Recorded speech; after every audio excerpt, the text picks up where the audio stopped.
Today we're going to take a look at globalisation in a business context. Learning intentions are to understand what globalisation means, to look at the impact of globalisation on the economy, the local community and you the consumer. Often when people talk about globalisation, they say things like the world is shrinking and this is why we have globalisation, but what does that actually mean? Take a look at this gentleman, his lovely wig and fancy collar were the height of fashion in 17th century France. Nowadays, when something is in fashion or on the catwalk, we get an instant picture on Instagram, and we can buy our own version in pennies within weeks. Back in 17th century France, guess how long it took for fashion to reach England? It took a whole 30 years. That would be the equivalent to us still wearing clothes from 1988 while the rest of the world has moved on. Do you recognise these guys? They were the first men to climb Mount Everest. They sent news to England as soon as they descended to base camp, but how long do you think it took that news to reach England in 1953? It took a total of 5 days for the news to reach England. Nowadays, when your neighbour climbs Everest, it can be broadcast live in an instant. Therefore, we know globalisation is due to faster communication. So what about big business? International trade also has created a smaller world of globalisation.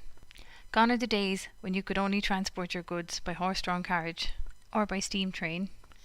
Now, with ever faster and more efficient ways to transport goods, companies can sell and manufacture products all over the world. So we know that globalisation is due to faster communication and international trade. The biggest impact of this on business is the creation of transnational companies or TNCs. Take a look at these. Can you figure out what transnational companies or TNCs these are? I'm sure you're able to recognise a good few of them. These are only a fraction of the TNCs we can find selling and manufacturing all over the world. Not only do we recognise Coca-Cola, but so do people in India and Japan and Russia and even in the North Pole.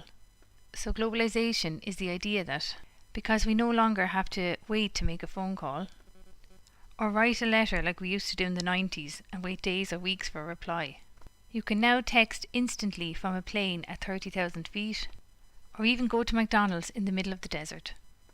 This means the world certainly feels a lot smaller, and that's why people say that globalisation is due to a shrinking world of faster communication and international trade. You could also say that globalisation means looking at the world as one big market. So you have a product in Ireland, you could sell it not just in Ireland or England even, but all over the world. But what then is the impact of globalisation? On the global economy, on local communities, and on you, the consumer. First, let's look at the global economy.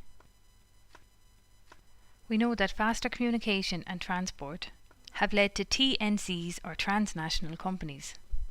One of the largest and most well-known TNCs in the world is Nike. This map shows the location of Nike shops worldwide. They have more than 850 retail stores across the world. One very positive impact of globalisation for TNCs like Nike is that they can both reach more people and manufacture their products cheaper, which means more money for them. A negative aspect of this, however, is that people in poorer countries used for cheap manufacturing may be exploited. These countries often have more relaxed environmental laws, which means the factories often pollute their environment. Another impact of globalisation is the need for countries to cooperate with each other on how to handle the trade of products and services between countries. The World Trade Organization is a body consisting of 161 countries and helps countries sort out problems and sets the rules of international trade. As part of going global, countries also look to join their nearest trading bloc. The EU is the world's biggest trading bloc, and countries in the EU can move goods and services freely without paying tariffs. This is a significantly positive aspect of going global. It means, for instance, if you are selling your product, you can do it without tariffs all over the EU. Globalisation, however, generates winners and losers, and with Brexit excluding the UK from the EU trading bloc, only time will tell how bad the negative impact of this will be on all of us. What is the impact of globalisation on local communities? Take Ireland, for example. Some of the biggest TNCs in the world have set up their European headquarters in Ireland, such as Google in Dublin or Apple in Cork. This, of course, has the very obvious and positive impact on the local community of creating new jobs. Even if these jobs aren't suitable for all the local people, at least those working in Google and Apple spend money locally. This means more money flows into the local economy, creating a nicer community, which means there can be an increase in the value of your house or other property. The negative side to this, however, is an increase in rent and house prices for new purchasers. This we know to be a huge issue in Dublin at the moment, with people in normal jobs unable to live there comfortably. Another negative aspect of globalisation on the local community is if a TNC decides it can make something cheaper in another country, it may leave, causing many local people to lose their jobs. Big point. Effective immediately, I am closing the plant and moving all operations to India. Does this mean we're losing our jobs? No. Your jobs are safe. They'll just be done by someone else in another country. Finally, what is the impact of globalisation on you, the consumer? Because companies can manufacture and transport products more cheaply, you have a lot more products to choose from, so that means more choice for you. These products are also a lot cheaper to buy nowadays. It used to be we paid a lot more for products than Americans did, but not anymore. However, with everyone buying the same products all over the world, it starts to get a bit boring. In conclusion, we can say that globalisation is the idea that people around the world are more connected because of international trade and faster communications. Globalisation has positive and negative impacts, some of which are positive impacts, more jobs, local house prices going up in value, and access to more products.